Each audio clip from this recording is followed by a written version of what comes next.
Hi friends! ఈరోజు మనం రీసెంట్‌గా కన్నడలో ఒక మంచి క్రైమ్ థ్రిల్లర్ కాన్సెప్ట్‌తో వచ్చిన అమెజాన్ ప్రైమ్‌లో స్ట్రీమింగ్ అవుతున్న 'ఎడగాయే అపఘాతకే కారణ' మూవీ స్టోరీ డిస్కస్ చేసుకోబోతున్నాం. ఇలాగే మీకు ఇంకా ఏ మూవీ స్టోరీని ఎక్స్‌ప్లనేషన్ కావాలి అంటే ఆ మూవీ నేమ్ అనేది కామెంట్ బాక్స్‌లో కామెంట్ చేయండి. ఇంకా ఏమాత్రం ఆలస్యం చేయకుండా మూవీలోకి వెళ్ళిపోదాం. మూవీ స్టార్ట్ అవ్వగానే మన మూవీలో మెయిన్ క్యారెక్టర్ అయిన రోహిత్‌ని చూపిస్తారు. అయితే రోహిత్ ఒకరోజు పెద్ద బిల్డింగ్ పైకి ఎక్కి కిందికి దూకి సూసైడ్ చేసుకోవాలి అనుకోగా అదే టైంకి రోహిత్ ఫోన్‌కి తన బాస్ ఫోన్ చేయగా అది చూసిన రోహిత్ కోపంలో తన ఫోన్ ఇంకా బ్రాస్లెట్ కిందికి విసిరేస్తాడు. తర్వాత అలా రోహిత్ కిందికి దూకి చనిపోవాలి అని చూడగా అప్పుడే అక్కడే ఉన్న క్రాంతి అనే వ్యక్తి రోహిత్‌తో ఒక గంట ముందే సేమ్ నీలాగే అదే ప్లేస్ నుండి ఒక వ్యక్తి కిందికి దూకేశాడు. తను ఇప్పుడు అపోలో హాస్పిటల్‌లో బ్రతకలేక చావుతో పోరాడుతున్నాడు. ఆ పరిస్థితి కంటే డిప్రెషన్‌తో బ్రతకడం ఈజీ కదా అనగా దానికి రోహిత్ డిప్రెషన్ వల్ల చనిపోవడానికి నేనేం టీనేజర్‌ని కాదు.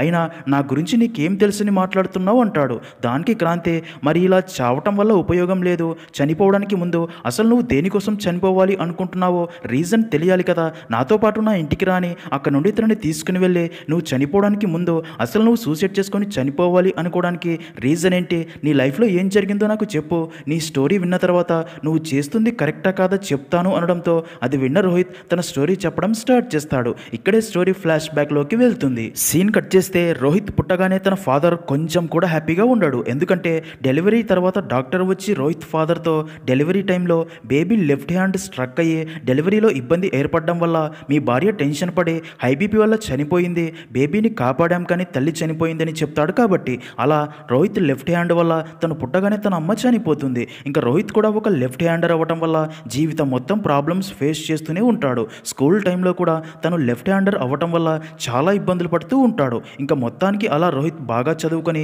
చివరికి ఒక ఐటీ కంపెనీలో జాబ్ చేస్తూ ఉంటాడు. ఇలా ఉండగా ఒక హాలిడే రోజు రోహిత్ తన ఫ్రెండ్స్తో కలిసి గ్రౌండ్కి వెళ్ళి క్రికెట్ ఆడుతూ ఉండగా బాల్ తన లెఫ్ట్ హ్యాండ్కి బలంగా తగలడంతో చేయికి గాయమయ్యి బ్యాండేజ్ వేసుకుని అక్కడ నుండి రూమ్కి వచ్చేస్తాడు. ఇంకా అదే రోజు సాయంత్రం రోహిత్ తన గర్ల్ ఫ్రెండ్ పూజాని కలవడానికి పూజ ఉండే అపార్ట్మెంట్ దగ్గరికి బయలుదేరతాడు. నిజానికి పూజ రోహిత్ని ఇష్టపడుతూ ఈరోజు తన ప్రేమ విషయం చెప్పాలి అనుకుంటూ ఉంటుంది. పూజ రోహిత్కి ఫోన్ చేసి తనతో నువ్వు అపార్ట్మెంట్లో సెక్యూరిటీ గార్డ్ అండ్ సీసీటీవీ ఫుటేజ్లో పడకుండా జాగ్రత్తగా నా ఫ్లాట్కి రా, వారు చూస్తే ప్రాబ్లం అవుతుంది అని చెప్పి ఉంటుంది. దాంతో రోహిత్ అలా 9th ఫ్లోర్లోనే పూజ ఉండే 907 ఫ్లాట్ దగ్గరికి వచ్చి రోహిత్ లెఫ్ట్ హ్యాండెడ్ కాబట్టి మిస్టేకన్లో 907కి బదులు 906 డోర్ బెల్ కొడతాడు. కానీ వెంటనే రియలైజ్ అయ్యి 907 డోర్ బెల్ కొట్టగానే పూజ డోర్ ఓపెన్ చేసి రోహిత్ని లోపలికి తీసుకుని వెళ్తుంది. అలా రోహిత్ రూమ్లోకి వెళ్ళి పూజకి తన ఫోన్ ఛార్జింగ్ పెట్టమని ఇస్తాడు. అలా ఇద్దరు మాట్లాడుకుంటారు. పూజ రోహిత్కి ఒక వైన్ బాటిల్ ఇస్తుంది. ఇదిలా ఉంటే మరో పక్క ఆ అపార్ట్మెంట్లోని ఫ్లాట్స్ వారికి మిల్క్ సప్లై చేసే వ్యక్తి ప్రతి ఫ్లాట్ దగ్గరికి వెళ్ళి మిల్క్ బాటిల్స్ ఇచ్చేటప్పుడు 907 ఫ్లాట్ దగ్గర నిలబడిన రోహిత్ని చూసి అడగ్గా రోహిత్ నిజం చెప్తే పూజకి ప్రాబ్లం అవుతుందని సారీ నేను 807 ఫ్లాట్ అనుకుని ఇక్కడికి వచ్చాను అని చెప్పి ఉంటాడు. నెక్స్ట్ సీన్లో పూజ రోహిత్ కోసం ప్రత్యేకంగా తీసుకున్న గిఫ్ట్ బాక్స్ ఇవ్వగా రోహిత్ చాలా హ్యాపీగా ఫీల్ అవుతాడు. ఇంకా అప్పుడే రోహిత్ వైన్ బాటిల్ తీసుకొని ఆ ఫ్లాట్ బాల్కనీలోకి వెళ్ళి బాటిల్ ఓపెన్ చేయబోగా అది చేయి జారి కింద పడి పగిలిపోతుంది. అది చూసిన పూజ అది క్లీన్ చేయమని మోప్ ఇవ్వగా రోహిత్ క్లీన్ చేస్తూ ఉంటాడు. పూజ అలా క్లీన్ చేస్తూ ఉన్న రోహిత్ వైపే చూస్తూ ఉండగా అప్పుడే పూజ రోహిత్కి తనంటే ఇష్టమని చెప్పి రోహిత్ని కిస్ చేయబోగా అదే టైంకే రోహిత్ వెనక ఏదో ఆకారం చూసిన పూజ ఫుల్గా భయపడిపోయి వెనక్కి జరగ్గా కాలు జారి బాల్కనీ నుండి కింద పడబోయి ఐరన్ గ్రిల్ పట్టుకొని వేలాడుతుంది. అది చూసిన రోహిత్ కూడా షాక్ అయ్యి పూజని పైకి లాగి కాపాడాలని యాజ్ యూజువల్గా ముందు తన లెఫ్ట్ హ్యాండ్తో పూజ చేయి పట్టుకుని పైకి లాగడానికి ట్రై చేస్తాడు. అయితే అప్పటికే చేతికి బాల్ తగిలి గాయమై ఉండటం వల్ల రోహిత్ తన లెఫ్ట్ హ్యాండ్తో పూజ బరువుని క్యారీ చేయలేక ఎక్కువ నొప్పి వేయడంతో నొప్పి భరించలేక పూజ చేయి వదిలేయడంతో పూజ కింద పడి చనిపోతుంది. అది చూసిన రోహిత్ కూడా చాలా ఎమోషనల్ అవుతాడు. తన లెఫ్ట్ హ్యాండ్ వల్లే ఇలా జరిగిందని రైట్ హ్యాండ్ యూజ్ చేసి ఉంటే పూజని కాపాడి ఉండేవాడిని అనుకుంటాడు. అయితే పక్క ఫ్లాట్ 906 బాల్కనీలో ఉన్న ఒక అమ్మాయి అదంతా చూసేస్తుంది. అది గమనించిన రోహిత్ మరింత భయపడిపోయి రూమ్లోకి వెళ్ళి తన బ్యాగ్ తీసుకుని బాల్కనీ ద్వారానే 906 ఫ్లాట్లోకి వెళ్తాడు. నిజానికి పూజ పక్క బాల్కనీలో ఉన్న అదే అమ్మాయినే చూసి దయ్యమని భయపడి ఉంటుంది. సీన్ కట్ చేస్తే అలా రోహిత్ 906 ఫ్లాట్లోకి వెళ్ళి పూజని తను చంపలేదు అని జరిగింది ఎక్స్ప్లెయిన్ చేయాలి అనుకుంటాడు. కానీ ఆ అమ్మాయి అప్పటికే ఫుల్గా భయపడిపోతూ బ్యాట్తో రోహిత్ పై అటాక్ చేస్తూ నువ్వు ఒక అమ్మాయిని బాల్కనీ నుండి తోసి చంపడం నేను చూశాను అంటుంది. దానికి రోహిత్ తనని నేను చంపలేదు అని జరిగింది చెప్పి అది చూసి నువ్వు తప్పుగా అర్థం చేసుకున్నావు చేసుకుంటున్నావు, పోలీసులు వస్తే వారికి నిజం చెప్తాను అంటాడు. అయితే పోలీసుల పేరు వినగానే రాధిక కొంచెం టెన్షన్ పడి పోలీసులు వస్తే ఈ కేసులో తనని కూడా ఇరికిస్తారేమో అని అందుకే రోహిత్ని వెంటనే ఆ రూమ్ నుండి బయటికి వెళ్ళిపోమని చెప్తుంది. వెళ్ళి డోర్స్ ఓపెన్ చేయాలి అని చూస్తుంది. కానీ ఆ డోర్స్ బయట నుండి లాక్ చేసినట్లు అర్థమయ్యి రోహిత్కి రాధిక మీద కొంచెం డౌట్ వస్తుంది. ఇది ఒకవేళ రాధిక ఫ్లాట్ అయితే తన ఫ్లాట్ డోర్స్ తను ఎందుకు ఓపెన్ చేయలేకపోతుంది అని అందుకే క్లారిటీ కోసం రాధికతో ఒక గ్లాస్ వాటర్ ఇవ్వండి, తాగి వెళ్ళిపోతా అంటాడు. అది విన్న రాధిక వాటర్ తీసుకోవడానికి కిచెన్లోకి వెళ్తుంది. కానీ అక్కడ వాటర్ లేక తికమక పడ్డం రోహిత్ గమనించి ఈ ఫ్లాట్ రాధికాది కాదు అని తను కూడా దొంగతనంగా ఈ ఫ్లాట్లోకి వచ్చిందని అర్థమయ్యి అదే విషయం గురించి తనని అడిగి నిజం చెప్పమనగా దానికి రాధిక ఇప్పటికే నేను కొన్ని టెన్షన్స్లో ఉన్నాను, నా గురించి నువ్వు తెలుసుకోకపోవడం నీకే మంచిది అంటుంది. ఇదిలా ఉంటే మరో పక్క పూజ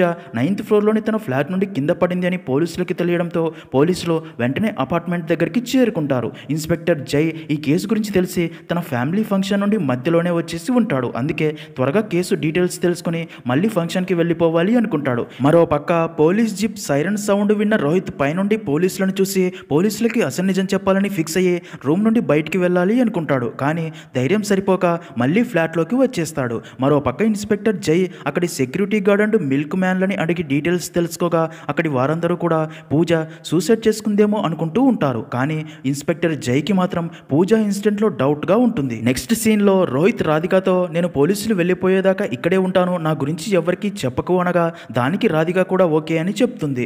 అప్పుడే రాధిక రోహిత్ని తన ఫోన్ ఇవ్వమని అర్జెంటుగా ఒక ఫోన్ చేసుకోవాలని అడుగుతుంది. నిజానికి రాధిక తన ఫోన్ క్యాబ్లోనే మర్చిపోయి వచ్చి ఉంటుంది. ఇంకా రోహిత్కి తన ఫోన్ ఛార్జ్ పెట్టమని పూజకి ఇచ్చిన విషయం గుర్తొచ్చి అంటే తన ఫోన్ పూజా ఫ్లాట్లోనే ఉంది అని తన ఫోన్ పోలీసులు చూస్తే తను కూడా దొరికిపోతాను అని వెంటనే మళ్ళీ బాల్కనీ ద్వారా పూజా ఫ్లాట్లోకి వెళ్ళి తన ఫోను అలాగే పూజా ఫోన్ తీసుకొని రాధిక దగ్గరికి వస్తాడు. ఇంకా ఇన్స్పెక్టర్ జై తన టీంతో పూజా ఫ్లాట్ దగ్గరికి వచ్చి డోర్స్ పగలగొట్టి లోపలికి వెళ్తారు. అప్పుడే ఇన్స్పెక్టర్ జైకి పూజా పేరెంట్స్ ఒక అర్జెంట్ వర్క్ మీద అమెరికాకి వెళ్లారని తెలిసి పూజాకి జరిగిన ఇన్సిడెంట్ గురించి వారికి ఇన్ఫార్మ్ చేస్తారు. మరో పక్క రోహిత్ రాధికకి ఫోన్ ఇవ్వబోగా అదే టైంకే రోహిత్కి తన ఫ్రెండ్ ఫోన్ చేసి పూజాని హాస్పిటల్లో అడ్మిట్ చేశారని అంతా చెప్పి తను ఇంకా చనిపోలేదు, నువ్వేం టెన్షన్ పడకు అని చెప్తాడు. అది విన్న రోహిత్ అమ్మయ్య అనుకుని పూజ బ్రతికే ఉంది కాబట్టి జరిగింది పోలీసులకి తనే చెప్తుంది, ప్రాబ్లం సాల్వ్ అని ఆ ఫ్లాట్ నుండి బయటికి వెళ్ళబోగా రాధిక తనతో నువ్వు బయటికి వెళ్ళాక నా గురించి ఎవరికీ చెప్పకు అనగా దానికి రోహిత్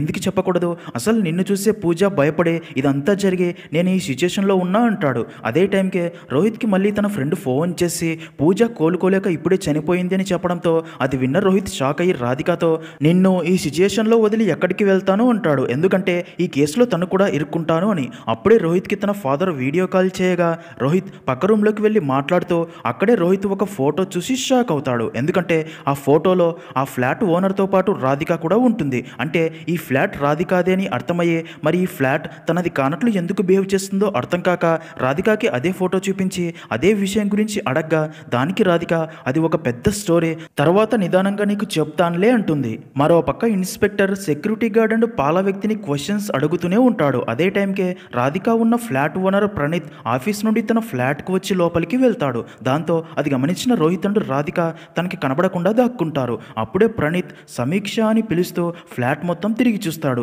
నిజానికి ప్రణీత్ తన గర్ల్ ఫ్రెండ్ సమీక్షతో పాటు ఆ ఫ్లాట్లో ఉంటాడు. ఇంకా ఫ్లాట్లో సమీక్ష కనిపించకపోవడంతో ప్రణీత్ బయటికి వచ్చి అక్కడి సెక్యూరిటీ గార్డ్ని అడగ్గా దానికి సెక్యూరిటీ గార్డ్ పూజ చనిపోయిందని జరిగిందంతా చెప్పి సమీక్షని ఇప్పుడు తను చూడలేదు అని ఇన్స్పెక్టర్ గారు మీ దగ్గర స్టేట్మెంట్ తీసుకోవాలంట అని చెప్పడంతో ప్రణీత్ వెళ్ళి ఇన్స్పెక్టర్ని కలుస్తాడు. ఇన్స్పెక్టర్ ప్రణీత్ని తన గురించి అడగ్గా దానికి ప్రణీత్ నా ఫ్లాట్లో నేను సమీక్షతో పాటు ఉంటాను, ఈరోజు సాయంత్రం నేను సమీక్ష తన బ్రదర్ ఇన్ లాని కలవడానికి వెళ్లాల్సి ఉంది, సెక్యూరిటీ గార్డ్ కూడా సమీక్షని ఆఫ్టర్నూన్ చూశానని చెప్పాడు, ఇంకా పూజ మంచి అమ్మాయి అని అందరితో మంచిగా మాట్లాడుతూ ఉండేదని, అంతకు మించి తన గురించి నాకేం తెలియదు, తను చనిపోయిన టైంలో నేను ఆఫీస్లో ఉన్నానని చెప్తాడు. మరో పక్క రాధిక రోహిత్తో ప్రణీత్ ఎప్పుడైనా రూమ్లోకి రావచ్చు, అందుకే నువ్వు వెంటనే బెడ్రూమ్లోకి వెళ్ళి కనబడకుండా దాక్కో అని చెప్తుంది. దాంతో రోహిత్ బెడ్రూమ్లోకి వెళ్ళి ప్రణీత్ అండ్ రాధిక కలిసి దిగిన ఫోటోనే చూస్తూ ఇది ఇక్కడ ఎందుకు ఉంది, అలాంటప్పుడు రాధిక ప్రణీత్కి కనబడకుండా ఎందుకు దాక్కుంటుంది, అసలు ఈ సమీక్ష ఎవరు ఏమైంది అని ఆలోచిస్తూ అలా బెడ్ కింద దాక్కోవాలి అని చూడగా ఇక్కడే అదిరిపోయే ట్విస్ట్ ఏంటంటే రోహిత్ బెడ్ కింద ఒక అమ్మాయి శవాన్ని చూసి ఫుల్గా భయపడిపోయి మైండ్ బ్లాక్ అయ్యి షాక్లో ఉండిపోతాడు. ఎందుకంటే ఆ చనిపోయిన అమ్మాయి చూడ్డానికి సేమ్ రాధికలానే ఉంటుంది. దాంతో రోహిత్కి అంటే ఒకవేళ తను ఇప్పటిదాకా మాట్లాడింది దెయ్యంతోనే అనే కన్ఫ్యూజన్లో ఉండిపోతాడు. ఇంకప్పుడే అదే రూమ్లోకి వచ్చిన రాధిక కూడా ఆ అమ్మాయి డెడ్ బాడీని చూసి ఫుల్గా ఎమోషనల్ అవుతుంది. ఇక్కడే రివీల్ అయ్యే ట్విస్ట్ ఏంటంటే రాధిక రోహిత్తో నేను సమీక్ష కవల పిల్లలమని, అయితే సమీక్ష నేను ఎక్కువగా మాట్లాడుకునే వాళ్ళం కాదు. అయితే ఈరోజు సమీక్ష రూమ్మేట్ నాకు ఫోన్ చేసి సమీక్ష 2 రోజులుగా రూమ్కి రాలేదని చెప్పింది. అందుకే సమీక్షని వెతుక్కుంటూ ప్రణీత్ రూమ్కి వచ్చాను. అయితే అప్పుడే ఎవరో డోర్ బెల్ కొట్టడంతో నేను బాల్కనీలోకి వెళ్ళి దాక్కున్నాను. అప్పుడే పూజ బాల్కనీ నుండి కింద పడి చనిపోవడం చూశాను. ఇంకా సమీక్ష బాయ్ ఫ్రెండ్ ప్రణీత్. అయితే ప్రణీత్ ఎప్పుడు తనని టార్చర్ చేస్తూ కొడుతూ ఉండేవాడు. పక్కాగా ప్రణీతే సమీక్షని చంపి ఉంటాడు, తనని వదిలిపెట్టాను అంటుంది. ఇంకప్పుడే రాధిక సమీక్ష ఫోన్ని తన ఫేస్ లాక్ ద్వారా ఓపెన్ చేసి చెక్ చేయగా సమీక్ష రాధిక ఫోన్కి ఒక వాయిస్ మెసేజ్ పంపి ఉండడం చూస్తారు. అందులో సమీక్ష అక్క ప్రణీత్ నన్ను చంపేస్తాడు, నువ్వు నన్ను ఎలాగైనా కాపాడు అని ఉంటుంది. నిజానికి రాధిక తన ఫోన్ని క్యాబ్లో మర్చిపోయి ఉంటుంది. అందుకే ఆ మెసేజ్ని చూసి ఉండదు. రాధిక సమీక్షని తలుచుకొని ఎమోషనల్ అవ్వగా రోహిత్ తనని ఓదారుస్తాడు. అప్పుడే రోహిత్ తనతో ప్రణీత్ వస్తాడు, దాక్కుందాం పద అనగా దానికి రాధిక దాక్కుంటే ప్రణీత్ ఎలాగైనా మనల్ని చూస్తాడు, నేను చెప్పింది చెయ్యి అంటుంది. అప్పుడే ప్రణీత్ ఫ్లాట్లోకి రాగా రాధిక ప్రణీత్ ముందుకు వెళ్ళగా తను రాధికని గుర్తుపడతాడు. రాధిక రోహిత్ని రాఘవని ప్రణీత్కి పరిచయం చేస్తుంది. అప్పుడే ప్రణీత్ రాధికతో అసలు సమీక్ష ఎక్కడికి వెళ్ళింది, తనకి కాల్ చేసిన రెస్పాన్స్ లేదని అడగ్గా దానికి రాధిక నేను సమీక్షతో మాట్లాడినప్పుడు తను నాతో ఫ్లాట్ డోర్ ఓపెన్లోనే ఉంది రా అని చెప్పింది. ఇంకా తర్వాత నా ఫోన్ని క్యాబ్లో మర్చిపోయి వచ్చాను, నేను మళ్ళీ తనకి కాల్ చేయలేదు, రాఘవ ఫోన్తో ట్రై చేశాను అనగా అది విన్న ప్రణీత్ వెంటనే మళ్ళీ సమీక్ష ఫోన్కి కాల్ చేయగా సమీక్ష ఫోన్ రోహిత్ దగ్గర ఉండడంతో రింగ్ అవుతుంది. సమీక్ష ఫోన్ రోహిత్ దగ్గర చూసిన ప్రణీత్కి డౌట్ వచ్చి రాధికపై సీరియస్ అయ్యి తనపై అటాక్ చేయబోతాడు. అది చూసిన రోహిత్ తనని ఆపబోతాడు. అయితే ఇదే ప్రాసెస్లో రాధిక ప్రణీత్ నుండి తమని కాపాడుకోవాలని ప్రణీత్ని కత్తితో పొడిచి చంపేస్తుంది. అది చూసిన రోహిత్ మైండ్ బ్లాక్ అవుతుంది. అది చూసిన రోహిత్ పూజ విషయంలో జరిగింది యాక్సిడెంట్ కానీ ఇప్పుడు జరిగింది మర్డర్ అని, ఒకే రాత్రిలో 3 చావులు చూడాల్సి వచ్చిందని ఫుల్గా భయపడిపోయి వాష్రూమ్లోకి వెళ్ళి తన ఫేస్ పై ఉన్న రక్త మరకలు కడుక్కుంటాడు. ఇంకా వెంటనే ప్రణీత్ టీ షర్ట్ వేసుకుని రాధిక దగ్గరికి వెళ్ళి అయ్యిందేదో అయ్యింది, నేను పోలీసుల దగ్గరికి వెళ్ళి జరిగిందంతా చెప్తాను, నువ్వు ప్రణీత్ని చంపేశావు అంటాడు. అది విన్న రాధిక ఫుల్గా ఎమోషనల్ అయ్యి ఇది నేను కావాలని చేయలేదు, ప్రణీత్ నాపై అటాక్ చేశాడు, నన్ను నేను కాపాడుకునే ప్రయత్నంలో ఇలా జరిగిపోయింది, తనని నేను కావాలని చంపలేదు, ప్లీజ్ అర్థం చేసుకో అని రోహిత్కి నచ్చ చెప్పడంతో రాధిక మాటలు విన్న రోహిత్ కూడా తనకి హెల్ప్ చేయాలని ఫిక్స్ అయ్యి నువ్వేం భయపడకు నేను పోలీసుల దగ్గరికి వెళ్ళను అంటాడు. అదే టైంకే రోహిత్కి తన ఫ్రెండ్ శ్రద్ధ ఫోన్ చేసి ఎక్కడ ఉన్నావని అడగ్గా దానికి రోహిత్ నేను పూజ అపార్ట్మెంట్కి 10 నిమిషాల్లో చేరుకుంటాను అంటాడు. దానికి శ్రద్ధ నేను కూడా అక్కడికి వస్తున్నానని చెప్తుంది. నిజానికి ఇన్స్పెక్టర్ పూజ ఫ్రెండ్స్ అయిన రోహిత్ అండ్ శ్రద్ధల స్టేట్మెంట్ తీసుకోవడానికి వారిని అక్కడికి రమ్మని చెప్పి ఉంటాడు. అప్పుడే రోహిత్ రాధికతో నేను పూజ కేసు విషయంలో స్టేట్మెంట్ ఇవ్వడానికి పోలీసుల దగ్గరికి వెళ్తున్నా, నీ గురించి చెప్పను భయపడకు, నేను మళ్ళీ వస్తాను, అంతలోగా ప్రణీత్ డెడ్ బాడీని ఎవరికి కనపడకుండా దాచిపెట్టు, ఈ రక్త మరకలన్నీ క్లీన్ చేయమని చెప్పి రోహిత్ అపార్ట్మెంట్ వెనక వైపు నుండి కొంత దూరం వెళ్ళి అక్కడి నుండి మళ్ళీ ఆటోలో పూజ అపార్ట్మెంట్ దగ్గరికి చేరుకొని అలాగే అక్కడికి వచ్చి వెయిట్ చేస్తున్న శ్రద్ధని కలిసి అలా ఇద్దరు కలిసి వెళ్ళి ఇన్స్పెక్టర్ని కలుస్తారు. అయితే అప్పుడే రోహిత్ అక్కడే టేబుల్ పై పూజ తన కోసమని ఇచ్చిన స్పెషల్ గిఫ్ట్ బాక్స్ ఉండడం చూస్తాడు. నిజానికి పూజ స్పెషల్గా లెఫ్ట్ హ్యాండర్స్ కోసం లెఫ్ట్ హ్యాండర్ స్టోర్ నుండి వాటిని రోహిత్ కోసం పూజ కొని ఉంటుంది. ఇంకా గిఫ్ట్ బాక్స్ చూసిన శ్రద్ధకి కూడా అది లెఫ్ట్ హ్యాండర్స్ కోసం ఉన్న షాప్ నుండే కొన్నట్లు అర్థమయ్యి అలాగే శ్రద్ధ ఆఫీసర్కి రోహిత్ కూడా లెఫ్ట్ హ్యాండర్ అని చెప్తుంది. ఇంకా ఇన్స్పెక్టర్ శ్రద్ధ అండ్ రోహిత్ని పూజ గురించి కొన్ని క్వశ్చన్స్ అడిగి రోహిత్ని అక్కడి రిజిస్టర్లో సంతకం చేసి వెళ్ళమని చెప్తాడు. దాంతో రోహిత్ రిజిస్టర్లో రైట్ హ్యాండ్తో సంతకం పెడతాడు. అది చూసిన ఇన్స్పెక్టర్ నువ్వు లెఫ్ట్ హ్యాండర్ అని శ్రద్ధ చెప్పింది అనగా లేదు సార్ నేను రైట్ హ్యాండ్తోనే సంతకం చేస్తాను అని చెప్పి అలా రోహిత్ అండ్ శ్రద్ధ అక్కడ నుండి వెళ్ళిపోతారు. ఇంకా అపార్ట్మెంట్ బయటికి వచ్చాక రోహిత్ శ్రద్ధని కారు ఎక్కించాక నుండి పంపి తను మళ్ళీ అపార్ట్మెంట్ వెనక నుండి ఎవరు చూడకుండా ఫ్లాట్లోకి వెళ్ళి రాధికని కలుస్తాడు. ఇంకా రాధిక అప్పటికే బ్లడ్ మార్క్స్ లేకుండా క్లీన్ చేసి ఉంటుంది కానీ ప్రణీత్ డెడ్ బాడీ ఇంకా అక్కడే ఉంటుంది. దాంతో రోహిత్ అండ్ రాధిక కలిసి ప్రణీత్ డెడ్ బాడీని అక్కడే ఉన్న ఒక కబోర్డ్లో దాస్తారు. ఇదిలా ఉంటే మరో పక్క రోహిత్ సంతకం చేసిన రిజిస్టర్ బుక్ అండ్ పెన్నుకి రక్తం మరకలు ఉండడం ఇన్స్పెక్టర్ గమనిస్తాడు. ఇంకప్పుడే క్యాబ్ వ్యక్తి మర్చిపోయిన రాధిక ఫోన్ ఇవ్వడానికి రాగా అది ఇన్స్పెక్టర్ ఇప్పించుకొని రాధికకి ఇవ్వడానికి లిఫ్ట్లో 9th ఫ్లోర్కి వెళ్తుండగా 9th ఫ్లోర్ బటన్ మీద కూడా రక్తం మరకలు ఇన్స్పెక్టర్ గమనిస్తాడు. నిజానికి రోహిత్ లిఫ్ట్లో వెళ్ళేటప్పుడు తన చేతి రక్తం మరకలు అయ్యి ఉంటాయి. ఇంకా అలా ఇన్స్పెక్టర్ రాధిక ఫ్లాట్కి వచ్చి క్యాబ్ డ్రైవర్ ఇచ్చిన తన ఫోన్ ఇవ్వగా రాధిక చాలా హ్యాపీగా ఫీల్ అవుతుంది. ఇంకా రోహిత్ మరో రూమ్లో దాక్కొని అంతా వింటూ ఉంటాడు. ఇన్స్పెక్టర్ తాగడానికి వాటర్ అడగ్గా రాధిక కిచెన్లోకి వెళ్ళి వాటర్ తేబోతూ కబోర్డ్ నుండి బయటికి కనిపిస్తున్న ప్రణీత్ చెయ్యిని చూసి అది ఇన్స్పెక్టర్ ఎక్కడ చూసేస్తాడో చేస్తాడో అని ఫుల్గా భయపడిపోతుంది. రోహిత్కి అదే విషయం చెప్పి చెయ్యి లోపలికి పెట్టమనగా రోహిత్ ఎంత ట్రై చేసినా సరే చెయ్యి లోపలికి వెళ్ళదు. దాంతో రాధిక రోహిత్తో ఆ చెయ్యిని కత్తితో కట్ చెయ్యి అని చెప్తుంది. అలా రోహిత్ చెయ్యి కట్ చేయబోగా అదే టైంకి ఇన్స్పెక్టర్ అటువైపుగా వస్తాడు. అది గమనించిన రాధిక అండ్ రోహిత్ ఫుల్గా భయపడిపోయి రాధిక వెంటనే చాటుగా ఉండి ఇన్స్పెక్టర్ కళ్ళల్లో కారం కొట్టి ఇన్స్పెక్టర్ని గట్టిగా పట్టుకొని కాళ్ళు చేతులు కట్టేసి చైర్లో కూర్చోబెడతారు. ఇన్స్పెక్టర్ వారిని చూసి మర్యాదగా నన్ను వదిలేయండి, నేను కూడా మీకు హెల్ప్ చేస్తా అంటాడు. అప్పుడే ఇన్స్పెక్టర్ తనకి దాహంగా ఉంది అని చెప్పడంతో రాధిక రోహిత్కి వాటర్ బాటిల్ ఇవ్వగా రోహిత్ ఇన్స్పెక్టర్కి వాటర్ తాగిస్తాడు. ఇంకా అలా కొంచెం కూల్ అయిన ఇన్స్పెక్టర్ అక్కడే కబోర్డు నుండి కనిపిస్తున్న చెయ్యిని చూసి అసలు ఆ కబోర్డ్లో ఏముందని అడగ్గా అది విన్న రోహిత్ కబోర్డు ఓపెన్ చేసి ప్రణీత్ డెడ్ బాడీని ఇన్స్పెక్టర్కి చూపిస్తాడు. డెడ్ బాడీని చూసిన ఇన్స్పెక్టర్ కొంచెం షాక్ అయ్యి ఏం జరిగిందని అడగ్గా దానికి రోహిత్ ఇతని చావుకు నాకు ఎలాంటి సంబంధం లేదు అని చెప్తాడు. అది విన్న ఇన్స్పెక్టర్ సరే నన్ను వదిలేయండి, మీరు ఈ ప్రాబ్లం నుండి బయటపడడానికి మీకు నేను హెల్ప్ చేస్తా అంటాడు. అది విన్న రాధిక అండ్ రోహిత్కి ఇన్స్పెక్టర్ మాటలు నమ్మాలా వద్దా అని ఇద్దరికి ఏమీ అర్థం కాదు. దాంతో అలా ఇద్దరు పక్క రూమ్లోకి వెళ్ళి ఇన్స్పెక్టర్ మనకి హెల్ప్ చేస్తే మనం ఈ ప్రాబ్లం నుండి బయటపడవచ్చు, కానీ ఇన్స్పెక్టర్ మనకి నిజంగా హెల్ప్ చేస్తాడు అని అనిపించడం లేదు అని అలా ఇద్దరు మాట్లాడుకుంటూ ఉంటారు. ఇంకప్పుడే తన కట్లు విడిపించుకున్న ఇన్స్పెక్టర్ అక్కడికి వచ్చి వారికి గన్ గురిపెట్టడంతో ఇద్దరు షాక్ అవ్వగా ఇక్కడే ట్విస్ట్ ఏంటంటే వెంటనే ఇన్స్పెక్టర్ స్లో కోల్పోయి బెడ్పై పడిపోతాడు. అది చూసిన రోహిత్ ఫుల్గా టెన్షన్ పడగా రాధిక మాత్రం నవ్వుతూ రోహిత్తో నువ్వు తనకి బాటిల్లోని వాటర్ తాగించావు కదా, నిజానికి అందులో నేను స్లీపింగ్ టాబ్లెట్స్ కలిపాను అంటుంది. అది విన్న రోహిత్ అన్ని నిజాలు పోలీసులకు చెప్పాలి అనుకుంటాడు. కానీ రాధిక మాత్రం తనతో రేపు ఉదయం మనమిద్దరం ఎవరికంటా పడకుండా ఇక్కడ నుంచి వెళ్ళిపోదాం, తర్వాత ఏం చేయాలో ఆలోచిద్దామని చెప్పి నచ్చచెప్పి ఈ రాత్రికి ఎంజాయ్ చేద్దామని ఇద్దరు డ్రింక్ చేస్తూ డ్యాన్స్ చేస్తూ ఎంజాయ్ చేస్తూ అలా ఇద్దరు మరింత క్లోజ్ అవుతారు. అయితే ఇక్కడే ట్విస్ట్ ఏంటంటే వారిద్దరిని ఎవరో చాటుగా ఉండి గమనిస్తున్నట్లు చూపిస్తారు. ఎవరు అనేది స్టోరీ ముందుకు వెళ్లే కొద్దీ తెలుస్తుంది. ఇంకా అప్పుడే కొన్ని విచిత్రమైన సౌండ్స్ విన్న రోహిత్ బయటికి వెళ్ళి చూడగా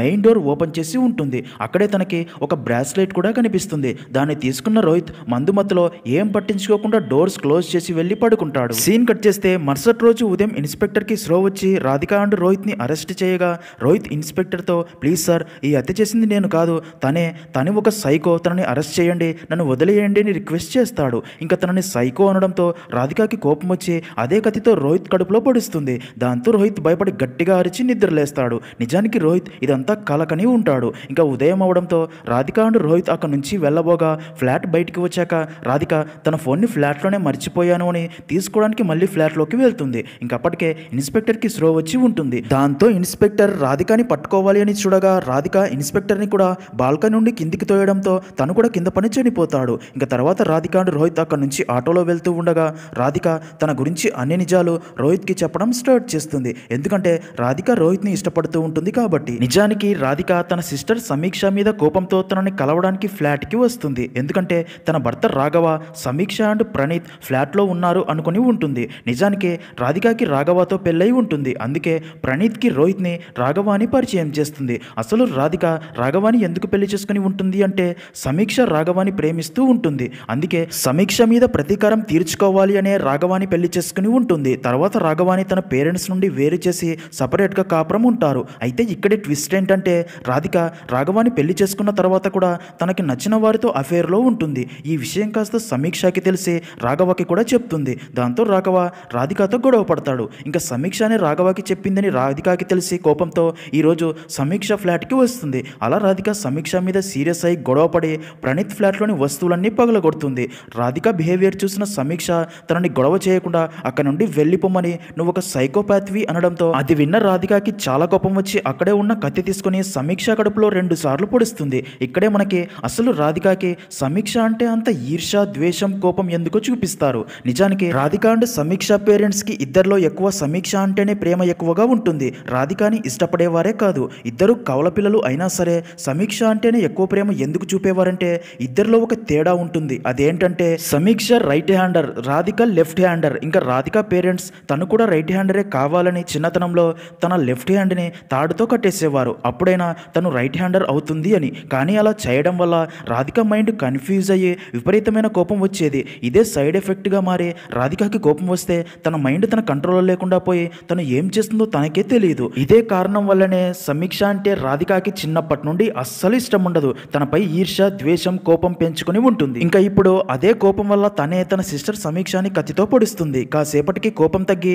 చావు బతుకుల్లో ఉన్న సమీక్షని హాస్పిటల్కి తీసుకెళ్లాలి అని చూడగా అదే టైంకే ఎవరో ఆ ఫ్లాట్ కాలింగ్ బెల్ కొట్టడంతో భయంతో వెళ్ళి బాల్కనీలో దాక్కుంటుంది. ఇక్కడే ట్విస్ట్ ఏంటంటే అప్పుడు కాలింగ్ బెల్ కొట్టింది ఎవరో కాదు, రోహిత్. తను కూడా లెఫ్ట్ హ్యాండర్ అవ్వడం వల్ల మిస్టేకన్లో 907 కాకుండా 906 ఫ్లాట్ కాలింగ్ బెల్ కొట్టి ఉంటాడు. తర్వాత ఏం జరిగిందో మనం చూసాం. ఇంకా అలా జరిగిందంతా రాధిక రోహిత్కి చెప్పి నేను ఇప్పుడు పూర్తిగా మారిపోయాను, నువ్వంటే నాకు ఇష్టం, ఇంకా నీతోనే జీవితాంతం హ్యాపీగా ఉండాలి అనుకుంటున్నా అని చెప్తుంది. అప్పుడే Rohit and Radhika road cross చేస్తూ ఉండగా అప్పుడే సడన్గా ఒక లారీ స్పీడ్గా వచ్చి రోహిత్ని గుద్దబోగా రాధిక రోహిత్ని ముందుకు తోసి కాపాడుతుంది. అయితే ఇక్కడే ట్విస్ట్ ఏంటంటే అప్పుడే మరొక వెహికల్ వేగంగా వచ్చి రాధికాని గుద్దేస్తుంది. దాంతో రాధిక అక్కడికక్కడే చనిపోతుంది. అదంతా చూసిన రోహిత్ ఒక్క రాత్రిలో ఇన్ని ఇన్సిడెంట్ చూసిన తనకి ఇంకా బ్రతకాలి అని లేదు అని మూవీ స్టార్టింగ్లో చూపించినట్లు సూసైడ్ చేసుకోవాలి అనుకుని ఉంటాడు. ఇంకా అలా రోహిత్ క్రాంతికి తన మనసులో దాచుకున్న బాధ అంతా తనకి చెప్పి తను చనిపోవాలి అనుకున్న డిసిషన్ మార్చుకుంటాడు.